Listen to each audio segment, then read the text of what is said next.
মায়ের কাছ থেকে শেখা এই সাধারণ শোলা কচুর এক অসাধারণ রেসিপি তোমাদের সঙ্গে শেয়ার করছি।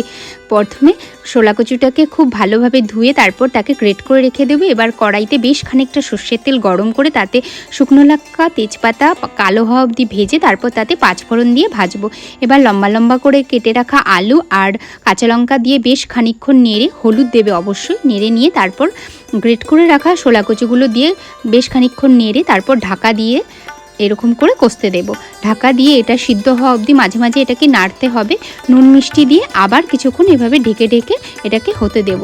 কিছুক্ষণ হয়ে যাওয়ার পরে একদম যখন জল শুকিয়ে আসবে, এতে ধনে পাতা ভাজা, ধনে জিরে গুঁড়ো, গরম মশলা আর ঘি দিয়ে খুব ভালোভাবে এটাকে নাড়তে থাকবে একদম শুকিয়ে যাওয়া অবধি। শুকিয়ে গেলে গরম ভাতের সঙ্গে লেবু দিয়ে খাবো। আহা, কি দারুণ যে লাগে! অবশ্যই কিন্তু তোমরা ট্রাই করে আমাকে জানিও। এখনকার মতো টাটা।